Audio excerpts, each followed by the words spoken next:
नमस्कार, जय हिंद फ्रेंड्स। क्या हाल चाल। आई होप आप लोग मस्त होंगे और अपने पढ़ाई में बहुत ज्यादा व्यस्त होंगे। हम आ चुके हैं अपने चैप्टर नंबर 4 यानी कि क्वाड्रेटिक इक्वेशन के मोस्ट इंपॉर्टेंट क्वेश्चन या फिर बोले पीवाईक्यूज की तरफ, जो कि इसमें कुछ ऐसे क्वेश्चंस हैं जिससे आपके सारे कॉन्सेप्ट्स भी क्लियर हो जाएंगे, जो ऐसे क्वेश्चन जो बार बार रिपीट भी करते हैं और हो सकता है कि ये सारे क्वेश्चन आपके एग्जाम में पूछे भी जा सकते हैं। तो बिना देरी के हुए सीरीज को हम स्टार्ट करते हैं। अगर आप हमारे चैनल पर पहली बार विजिट करें तो हम आपको बताना चाहते हैं कि ये चैनल बना है क्लास 10 बोर्ड एग्जाम के बच्चों के लिए। हमारे इस चैनल पे सारे चैप्टर के इंपॉर्टेंट कॉन्सेप्ट्स करा दिए गए हैं, अभी भी टाइम है जाकर देख लो। अब ये हमारी चली है सारे चैप्टर की इंपॉर्टेंट क्वेश्चन की सीरीज, जिसमें कि हमने 3 चैप्टर कवर कर लिए हैं। पहले 3 चैप्टर, अब बढ़ रहे हैं 4th चैप्टर की तरफ। स्टार्ट करते हैं बिना देरी के। शुरुआत करते हैं क्वेश्चन नंबर फर्स्ट से। अब क्वेश्चन नंबर फर्स्ट वो क्या है वो देखते हैं। देखो क्वेश्चन नंबर फर्स्ट है, the area of a rectangular plot is 528। एक एरिया है एक रेक्टेंगुलर प्लॉट का जिसका एरिया कितना है 528। कैसा प्लॉट है भैया? वो एक रेक्टेंगुलर प्लॉट है। The length of the plot in metre is 1 more than twice is the breadth. मान लो अगर आपने माना ये जो ब्रेथ है इसका वो x है, हमारा ब्रेथ हो गया x। अब बोला है कि जो ब्रेथ जो लेंथ है the length of the plot is 1 more than twice is it's breath, यानी इस ब्रेथ के ट्वाइस से 1 ज्यादा है। ये हमारे पास है इसका लेंथ और ये हमारे पास है इसका ब्रेथ। समझ गए ना? ब्रेथ वैसे ये नहीं होगा, ब्रेथ ये होगा, ठीक है। इसको अपोजिट कर लेना, क्योंकि जो बड़ी चीज होती है वो हमेशा लेंथ ही होती है। तो ये जगह 2x + 1 और ये हमने लेट कर लिया था कि x, ये ब्रेथ होता है और ये लेंथ होता है। अब बोला है कि जो इनका एरिया है वो हमें गिवन है कितना भैया 528। तो लेंथ क्या है हमारे पास 2x + 1 इंटू ब्रेथ क्या है भैया x इज इक्वल टू 528। अब इसको सॉल्व कर लेंगे। 2x में जब x का मल्टीप्लाई करेंगे 2x स्क्वायर प्लस 1 में जब x का मल्टीप्लाई करेंगे तो x इज इक्वल टू 528। इसको हम ट्रांसपोज कर लेंगे। 2x square plus x minus के 528 इज इक्वल टू 0। अब देखो, अगर हम एक क्वाड्रेटिक इक्वेशन पढ़ रहे हैं तो इक्वेशन क्या होता है जिसमें वेरिएबल्स हो, कांस्टेंट हो, वेरिएबल मतलब अल्फाबेट्स हो, कांस्टेंट मतलब कुछ नंबर्स हो, वो में दिख ही रहा है।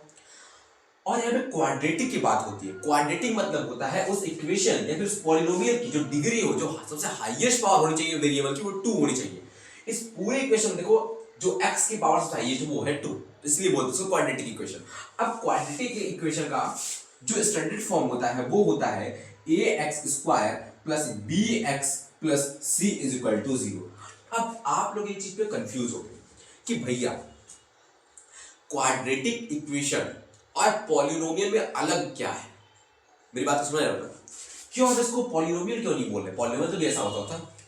देखो पॉलिनोमियल तब तक ठीक है अगर मैंने इसको लिखा 2x² + x माइनस के 528, ये हमारे पॉलिनोमियल है।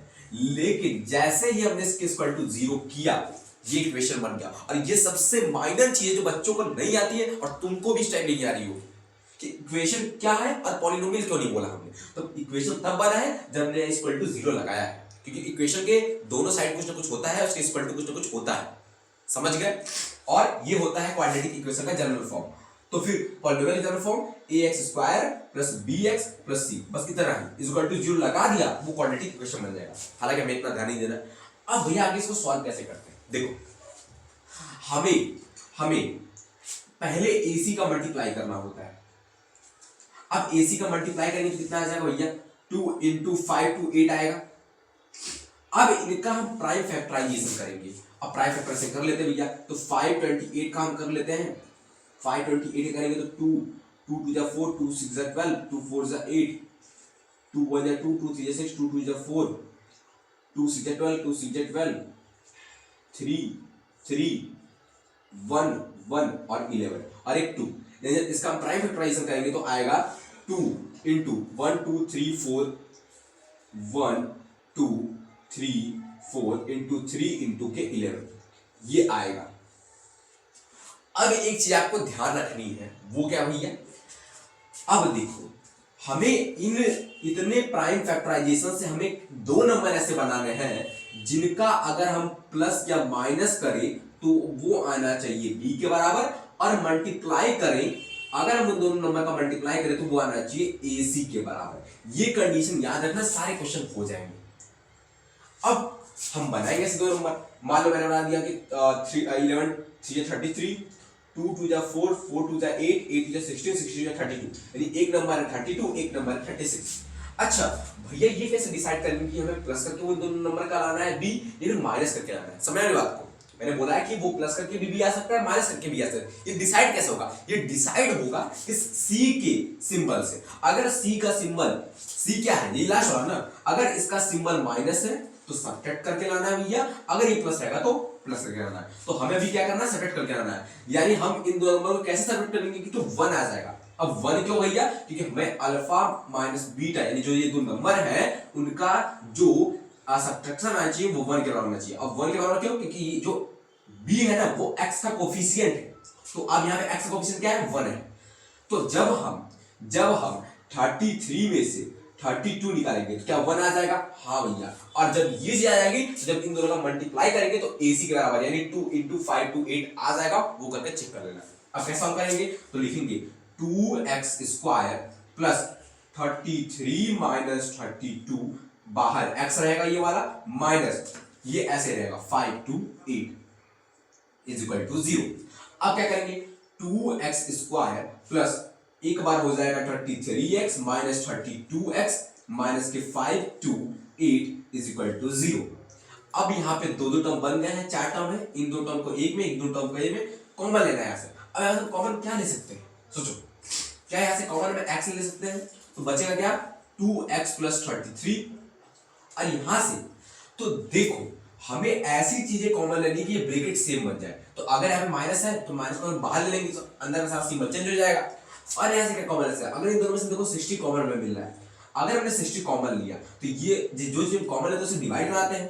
तो जब माइनस 33x में माइनस 16 से डिवाइड कराएंगे तो क्या 2x आएगा, वो भी प्लस का, तो 2x प्लस, क्योंकि माइनस में बाहर ले लिया तो ये प्लस में हो गया और ये 33। अब भैया आप कैसे कर लीजिए, यहाँ पे डायरेक्ट 33 आ गया भाई, जो ये ब्रैकेट आता है ना वो सेम ही ये ब्रैकेट आएगा हमेशा, इज इक्वल टू 0। अब इन दो ब्रैकेट कॉमन ले लो, 2x प्लस 33 कॉमन ले लिया हमने, बच गया यहाँ पे x बच गया, यहाँ पे माइनस 16 बच गया, इक्वल टू 0। अब देखो इन दोनों टर्म को एक 0 के बराबर रखेंगे। जब हमने 2x प्लस 33 को 0 के बराबर रखा तो 2x इक्वल टू माइनस 33 हो गया, यानी x इक्वल टू माइनस 33/2। ठीक, ये हो गया हमारे पास। और क्या हुआ, जब हमने x माइनस 16 को 0 के बराबर रखा तो x इक्वल टू आ गया 16। अब पूछा गया क्वेश्चन में कि हमें लेंथ और ब्रेथ बता दिया, क्या कभी लेंथ माइनस में हो सकती है? क्या कभी लेंथ अपॉन में हो सकती है? नहीं, एक पूरा होल नंबर होगा, जो ये x की वैल्यू है, दो x की वैल्यू आएगी, लेकिन लेना कौन है, जो प्रॉपर एक नंबर जो इसका ब्रेथ होगा वो होगा 16, और लेंथ क्या है उसका डबल का 1 ज्यादा है, यानी 16 का डबल कितना होगा 32 प्लस 1 यानी कि 33। जो लेंथ है इसका 33 है और जो इसका ब्रेथ है वो 16। समझ गए? बढ़िया समझ गए। बढ़ते हैं नेक्स्ट क्वेश्चन की तरफ। जो हमारा नेक्स्ट क्वेश्चन है वो यही है कि हमें इन दोनों इक्वेशन को चेक करना है किसमें से कौन सा क्वाड्रेटिक इक्वेशन है। तो किसी भी चीज को चेक करने के लिए हमें उसका एक रूप पता होना चाहिए। एग्जांपल के तौर पे मैंने कहा कि यहाँ पे आपके फादर और कई अलग अलग लोगों को खड़ा कर दिया और आप इधर में खड़े हो। मैंने बोला कि इस बच्चे का चेहरा किससे मैच कर रहा है, तो जिससे मैच करेगा उन्हीं का पुत्र होगा भैया। सेम टू सेम उसी तरह किसी भी क्वाड्रेटिक इक्वेशन को पता करने के लिए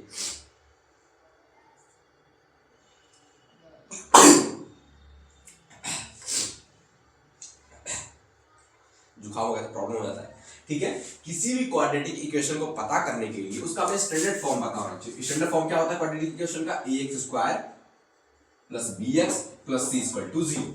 अब वो कंडीशन कहां पे हो रही वो चेक करेंगे। पहले के लिए चेक करेंगे तो पहला है x माइनस 2 अंडर ब्रैकेट 2, ये है क्वेश्चन। अब इसको सॉल्व कर लेंगे, 2 से मल्टीप्लाई कर देंगे, x मतलब 2x माइनस के 4 प्लस के 1 is equal to 2x minus के 3। अब देखो ये 2x है प्लस का, इधर भी 2x है प्लस का, ये दोनों आपस में कट ही गए भैया, यानी x का कुछ तो बचा ही नहीं, मतलब कुछ तो कुछ बचना चाहिए ना, इधर भी प्लस का 2x है, इधर भी प्लस का 2x है, दोनों कट गए, ये होगा ही नहीं। अब दूसरा चेक कर लेते हैं भैया, ये होगा एक्स स्क्वायर प्लस एक्स, क्योंकि एक बार एक्स के एक्स में मल्टीप्लाई किया, एक बार 1 से, प्लस 8 इज इक्वल टू ये x प्लस 2 है, ये x माइनस 2, अपने फॉर्मूला पढ़ा था a plus B A minus B, क्या होता है a स्क्वायर माइनस के b का स्क्वायर। अब देखो ये है x square plus plus x plus 8 is equal to x square minus के 4, माइनस के 4। अब देखो माइनस के 4, लेकिन यार ये भी तो कट जा रहा है, तो फिर कैसे पता करेंगे check whether are quadratic equation, तो इसमें से कोई भी क्वाड्रेटिक इक्वेशन नहीं, देखो कोई क्वाड्रेटिक बन नहीं रहा है। अब देखो यहाँ पे भी ये 2x से 2x चला गया था, कुछ बचा ही नहीं बचा था, और यहाँ पे भी लग रहा है वही काम होगा, कुछ बचा ही नहीं है, यार हमने क्वेश्चन गलत नोट कर लिया है, यहाँ पे साथ स्क्वायर था, मुझे भी याद आ रहा है, लेकिन ठीक है कोई दिक्कत नहीं है, ये भी नहीं है, और ये भी देखो एक्स स्क्वायर से स्क्वायर चला ही जाएगा, तो ये भी नहीं है, यानी इसका भी क्या आ जाएगा एक्स इक्वल टू माइनस के 12, यानी एक्स माइनस 12 आ गया इक्वल टू 0। ये भी क्वाड्रेटिक नहीं है, क्योंकि कोई फॉर्म ही नहीं फॉलो कर रहा है, x square plus b x plus c follow करना चाहिए था। हाँ, तो इसमें से कोई भी क्वाड्रेटिक इक्वेशन नहीं है, शायद क्वेश्चन मिसिंग हो गया, लेकिन हाँ चेक करने के लिए आपको ये फॉर्म याद रहना चाहिए, जहां पे भी ऐसा कंडीशन बन जाए जहां पे एक्स स्क्वायर कोई कोफिशिएंट आ जाए प्लस बी एक्स प्लस सी आ जाए, वहां पे हो सकता है कि वो क्वाड्रेटिक इक्वेशन है। ठीक है, बढ़ते हैं नेक्स्ट क्वेश्चन की तरफ।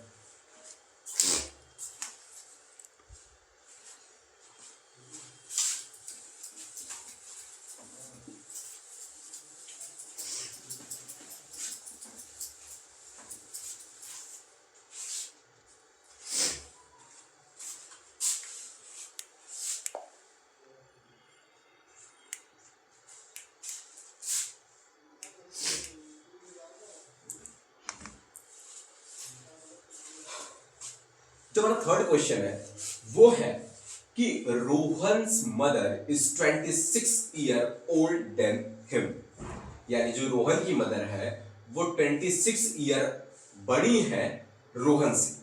आगे पढ़ते हैं, the product of their age is 3 year from now will be the 36, यानी कि क्वेश्चन बोल रहा है कि मान लो हमने बोला रोहन की एज क्या है, रोहन की एज हमने मान ली x, तो रोहन की मदर की एज क्या हो जाएगी, रोहन मदर की एज क्या हो जाएगी x प्लस 26, क्योंकि जो रोहन की मदर वो 26 ईयर ओल्ड है उससे। The product of their age is 3 year from now, यानी 3 साल अभी से जो उनका एज है, यानी इसमें भी 3 साल ऐड होगा और इसमें भी 3 साल ऐड होगा। ऐसा क्यों, कि 3 साल बाद बोल रहा है, तो उनके जो एज का प्रोडक्ट है यानी x plus 3 into x plus 29, उनका जो प्रोडक्ट का एज है वो है 360। तो find the present age of Rohan, हमें रोहन का प्रेजेंट एज फाइंड करना है, इसको सॉल्व कर लेंगे भैया। ये हो जाएगा x square plus 3x plus 29x plus के 29 में 3 का मल्टीप्लाई करें 9 3 है 27 2 3 6 6 2 8 87 इज इक्वल टू 360।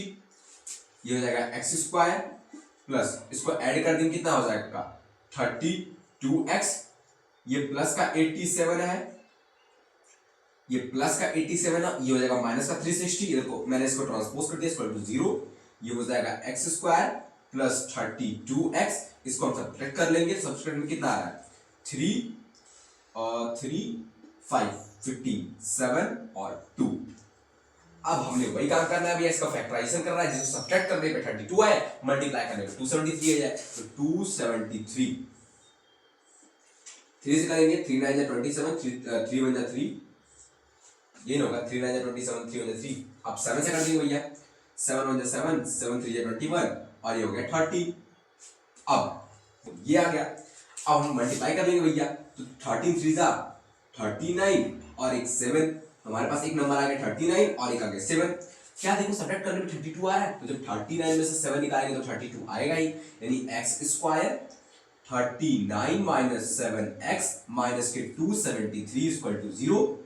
ये हो जाएगा x square plus 39x minus के 7x माइनस के 273 इक्वल टू 0।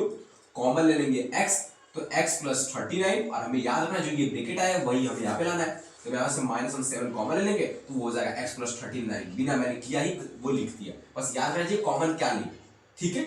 अब देखो एक में हो गया x प्लस 39, एक चीज ये आ गई हमारे पास, और एक आ गई x माइनस के 7। अब इन दोनों को हम रखेंगे बराबर 0 के, जब इसको 0 बराबर रखेंगे तो आएगा x इक्वल टू माइनस 39 और ये आएगा x इक्वल टू 7। अब जो एज तो कभी माइनस में होगी ही नहीं, तो वो आंसर होगा 7, क्योंकि जो रोहन की हमने एज मानी थी वो मानी थी x, तो जो इस रोहन की प्रेजेंट एज होगी वो होगी 7। थोड़ा सा कॉम्प्लेक्स है, लेकिन कॉम्प्लेक्स कुछ नहीं यार, थोड़े आपको फैक्टराइजेशन करना है, समझ गए ना। बढ़ते हैं नेक्स्ट क्वेश्चन की तरफ। अगला क्वेश्चन जो कि बहुत बड़ा क्वेश्चन है, और थोड़ा एक बात बता रहा हूँ, अभी थोड़ा जुकाम हुआ है तो इस वजह से आवाज़ थोड़ी भारी भारी आ रही है, अवॉइड करना, क्योंकि आपको पढ़ने से मतलब है, मेन टाइम हमारे ये पास है, कोई भी हमारी चीज़ रुकावट नहीं होनी चाहिए, हमें अपने काम पे ध्यान देना है, ठीक है। देखते question. A train travel a distance of 480 kilometre at a uniform speed. अब देखो जब भी ऐसे क्वेश्चन आते हैं तो हमेशा पहले देखना था पूछ क्या रहा है, find the speed of the train. जब भी जो चीज पूछे उसी को लेट करना है, लेट कर लेंगे, let the speed of train x, और डिस्टेंस कितना है भैया, डिस्टेंस टोटल कितना ट्रेवल करना है 480 किलोमीटर। अब क्वेश्चन पढ़ना स्टार्ट कर दो, अब पढ़ना स्टार्ट करो भैया। A train travel a distance of 480 km at a uniform speed. If the speed has been 8 km per hour less, then it would have been take 3 hours more to cover the same distance. जब भी ऐसे question आते हैं हमेशा आपके पास दो time आनी चाहिए, दो टाइम निकालो। एक वो टाइम रहेगी, याद रखना, एक वो टाइम जो कि रियल टाइम उसकी होगी, और एक वो टाइम जो वो लेट हुई है। मेरी बात समझी? नहीं समझी? देखो कैसे, पहले निकालते हैं t1। अब टाइम इक्वल टू क्या होता है, डिस्टेंस अपॉन स्पीड। अब t1 निकालेंगे तो डिस्टेंस कितना ट्रेवल करना है इसको रियलिटी में 480 अपॉन के x, ये हो गया हमारा टाइम 1। अब t2 कैसे निकालेंगे, जो कंडीशन हमें गिवन है, तो डिस्टेंस तो सेम ही रहेगा 480, लेकिन स्पीड जो है, जो अपने स्पीड x माइनस रियल, उसमें अगर 8 किलोमीटर पर आवर लेस हो जा रहा है, यानी x माइनस 8 हो जा रहा है, तो then it would has taken 3 hour more, यानी वो 3 घंटे ज्यादा लेगी। अब एक चीज बात बताओ, यहां पे जो t1 है वो ज्यादा बड़ा है या फिर t2 बड़ा है? सोचो, यही मेन कॉन्सेप्ट होता है कि t1 बड़ा है या फिर t2 बड़ा है। इसको कंफर्म करने के लिए काबल नीचे चाहिए। अब इसको कैसे कंफर्म करेंगे कि t1 बड़ा है या फिर t2 बड़ा है?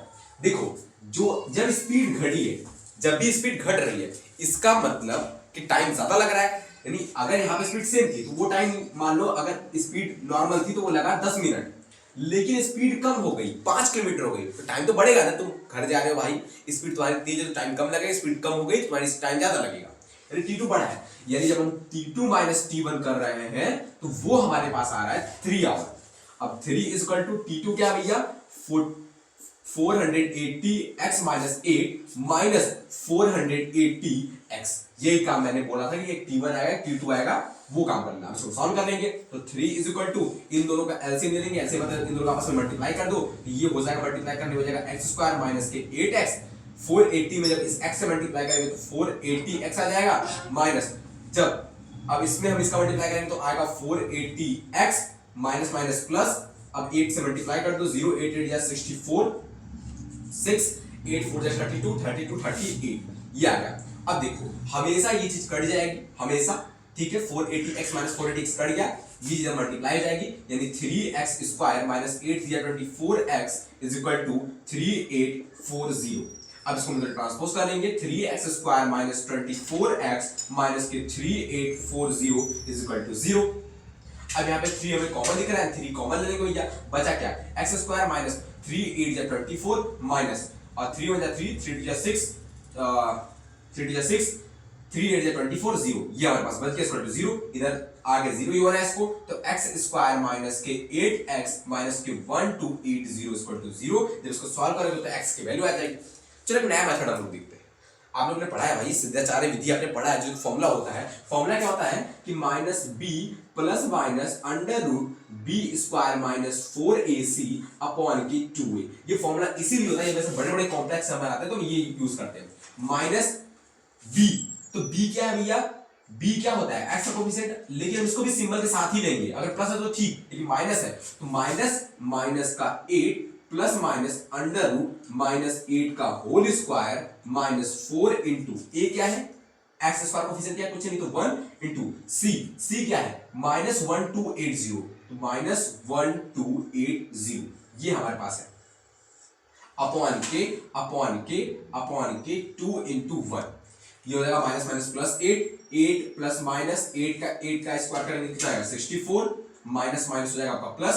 अब इसका हम 4 में मल्टीप्लाई कर देंगे भैया, तो 0 8 4 जा 30, 8 4 जा 32, यहाँ पे 2 आएगा सॉरी 2, 4 2 जा 8, 8 3 11, 1 4 जा 4, 4 1 5, क्या ये आ रहा है भैया, फिर से मल्टीप्लाई कर देते हैं 0 0 4 8 4 जा 32, 3 4 2 जा 8, 8 3 11, 1 4 जा 4 1 5, ये आ गया अपॉन के 2। अब देखो इसको सॉल्व करेंगे, 8 प्लस माइनस अंडर रूट इन दोनों को ऐड कर देंगे तो ये हो जाएगा 4 6 और ये 2 है हमारे पास, 6 to 8 और 6 to 8 1 5 अपॉन में 2। अब ये किसी का क्या होगा स्क्वायर जरूर होगा। अब इसको हम कैसे चेक करेंगे, अगर आपको निकालने आता तो स्क्वायर निकाल लो, नहीं निकालने आता तो भी ट्राई करना पड़ेगा, जान लेते इसका क्या होगा स्क्वायर। ठीक है, ये है आपका कितना 5184 है, आपका स्क्वायर निकाला बचपन में ही सीख चुके होंगे भैया, उम्मीद करते हैं। तो स्क्वायर निकाल लेते हैं हम, 8 × 64 5 5 3 5 6 37 14 7 7 7 49 49, यहाँ कितना 2 8 4 2 8 4 2 8 4, अगर हम 2 रख दें तो हो जाएगा, यानी 72 का है, किसका है भैया 72, 8 प्लस माइनस 72 अपॉन के 2। अब एक बार हम प्लस लेके वैल्यू निकालेंगे, एक बार माइनस लेके, तो 8 प्लस 72 अपॉन के 2 यानी हो जाएगा 90 अपॉन के 2 यानी कि 45। अब माइनस लेंगे ही नहीं, क्योंकि जब स्पीड माइनस में कैसे आ सकती है, तो ये हमारा 45 है, ये हमारा आंसर है, यानी जो स्पीड होगी ट्रेन की वो होगी 45 किलोमीटर पर आवर।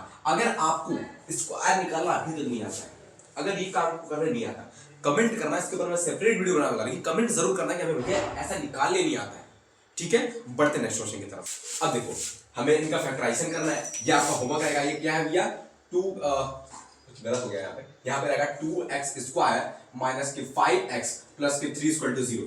ये हमें कमेंट करके बताना है इसका आंसर क्या आएगा, तुम लोग कर लेना। ये क्वेश्चन देखो यहाँ पे कुछ मिसिंग है, मिसिंग क्या है, ये क्वेश्चन पूरा ये है 3x square minus 2 under root 6x plus के 2। अब भैया ये अंडर रूट वाली क्वेश्चन कैसे करते हैं, देखो कुछ नहीं करना है, जब हम 3 और 2 का मल्टीप्लाई करेंगे तो क्या आएगा 3 2 6।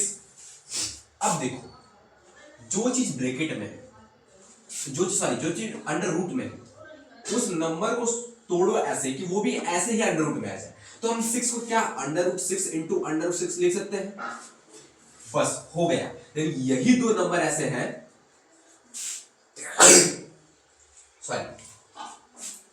यही दो नंबर ऐसे हैं जिनको हम ऐड करेंगे तो 2 अंडर रूट 6 आएगा। वो कैसे भैया, जब अंडर रूट 6 और अंडर रूट 6 को ऐड करो तो 1 अंडर रूट 6 1 अंडर रूट 6 यानी 2 अंडर रूट 6। सॉल्व कर लेंगे, 3x square minus under root 6 plus under root 6 into x, और इधर क्या हो जाएगा इक्वल टू 2 प्लस के 2। अब 3x square minus under root 6x minus under root 6x plus के 2 इक्वल टू 0। अब कॉमन लेने के बच्चे फंस जाएंगे यहाँ पे कि भैया कॉमन कैसे लेंगे। अब हमें बताओ कि अगर इन दोनों में से कॉमन लेना है, कॉमन किसमें लेना है, 3x square minus under root 6x में से कॉमन लेना है, तो अब अंडर रूट 6 को क्या मैं under root 3 into under root 2 लिख सकता हूँ, मल्टीप्लाई करो तो सेम ही चीज आएगी ना, जैसे हमें मल्टीप्लाई किया 6 under root 6 into under root 6 तो 6 ही आ रहा है, वैसे अंडर रूट 3 अंडर रूट 2 को मल्टीप्लाई करेंगे तो अंडर रूट 6 ही आएगा। अब 3 को भी लिख सकता हूँ, 3 को लिख सकता हूँ under root 3 into under root 3 x square minus under root 3 into under root 2 x. अब देखो यहाँ पे कॉमन आपको मिल गया, एक अंडर रूट 3 ऐसे कॉमन ले लेते हैं, एक अंडर रूट 3 ऐसे कॉमन लेते हैं, एक एक्स कॉमन ले लेते हैं, इसमें से कॉमन क्या लेंगे अंडर रूट 3x। तो बचेगा क्या, जब यहाँ पे एक अंडर रूट 3 हमने कॉमन ले लिया है तो एक अंडर रूट 3 बच गया और एक x बच गया, माइनस इधर कुछ नहीं बचा क्योंकि x भी कॉमन ले लिए अंडर रूट 3 भी, यानी बच गया अंडर रूट 2। ये चीज बनी, ये चीज आपको समझ आई कि नहीं आई? अब सेम टू सेम वही काम यहाँ पे भी करना है भैया। अब यहाँ पे कैसे काम वो करेंगे, वही इसको भी वैसे ही ब्रेक कर दो। कैसे ब्रेक करोगे, अंडर रूट 6 क्या ले सकते हैं, under root 3 into under root 2x ले सकते हैं, प्लस 2 को ले सकते हैं under root 2 into under root 2 equal to 0 की मल्टीप्लाई करेंगे वही चीज आएगी। कॉमन क्या लेंगे यहाँ से, जो चीज देखो यहाँ पे कॉमन लिया अंडर रूट 3x, अब जो चीज यहाँ पे बची है वही चीज यहाँ पे बचनी भी चाहिए। तो देखो एक अंडर रूट 2 यहाँ से कॉमन मिला है, एक अंडर रूट 2 यहाँ से कॉमन, जब माइनस अंडर रूट 2 हम कॉमन ले लेंगे तो बचेगा अंडर रूट 3 और x और प्लस के अंडर रूट 2। देखो ये दोनों ब्रैकेट सेम हो गए इक्वल टू 0, यानी एक हमारा बन गया under root 3x plus under root 2 और एक बन गया under root 3x minus under root 2। अब ऐसा सॉल्व कर लेना, दोनों को 0 बराबर रख देना तो वैल्यूज आपके पास आ जाएंगी। एक वैल्यू आपकी आएगी माइनस अंडर रूट 2 अपॉन के अंडर रूट 3, एक आएगी अंडर रूट 2 अपॉन के अंडर रूट 3। समझ गए, बहुत इजी क्वेश्चन था, बस आपको उसको ब्रेक करना आना चाहिए। ब्रैकेट के क्वेश्चन सॉरी रूट के क्वेश्चन जितने हो सके उतना प्रैक्टिस कर लेना, करके जाना, क्योंकि एक दो क्वेश्चन ऐसे पूछे जा सकते हैं, ये कठिन होते हैं। बढ़ते हैं हम नेक्स्ट क्वेश्चन की तरफ। अब देखो अगला क्वेश्चन है कि find two number whose sum is 27 and product is 182। ऐसे कौन से दो नंबर हैं जिनका अगर हम सम कर रहे हैं तो आ रहा है 27 और मल्टीप्लाई कर दे तो आ रहा है 182। अब कैसे निकालेंगे, मतलब हमें x और y की वैल्यू निकालनी है। मान लो वो दो नंबर x y हैं जिनका हम सम कर रहे हैं तो 27 मल्टीप्लाई कर रहे हैं तो 182। अगर हम x is equal to 182 upon में y कर दे, क्योंकि y यहाँ पे मल्टीप्लाई में जाके डिवाइड हो जाएगा, ये हमारे पास x की वैल्यू आ गई, इसको हम रख देंगे इसमें, यानी कि 182 अपॉन के y प्लस के y इज इक्वल टू 27। अभी क्या हो जाएगा 182 plus y square is equal to 27, ये पूरा हो जाएगा y, यानी 182 मैंने एलसीएम लिया है, इसमें 1 हो जाएगा तो जब 2 में y को मैं 1 को मल्टीप्लाई करूं तो y आ जाएगा और यहाँ पे y स्क्वायर और यहाँ पे 82, तो 182 plus y square equal to 27y। अब क्या हो जाएगा y square minus 27y plus 182 is equal to 0। ये आपके पास आ गया क्वाड्रेटिक इक्वेशन। इसको सॉल्व करना, सॉल्व करने के बाद आपके पास एक y की वैल्यू आएगी तो वो y की वैल्यू हो जाएगी, y की वैल्यू इसमें पुट कर देना, वहां से आपकी x की वैल्यू आ जाएगी, x y आ जाएगा तो वो दो नंबर हो जाएंगे। अब फाइंड टू नंबर्स, तो दो नंबर मिल जाएंगे, एक y नंबर मान लो एक x नंबर मान लो, तो y की वैल्यू जब आ जाएगी y की वैल्यू यहाँ पे रख दोगे तो आपके पास x की वैल्यू निकल जाएगी, वो दो नंबर आपको मिल जाएंगे, वो दो नंबर x और y रहेंगे। समझ गए, मेन कॉन्सेप्ट हमेशा क्वाड्रेटिक इक्वेशन में याद रखना। अगर आपके क्वाड्रेटिक इक्वेशन के क्वेश्चन में क्वाड्रेटिक इक्वेशन ही नहीं बन रहा है तो क्वेश्चन गलत कर रहे हो, ठीक है।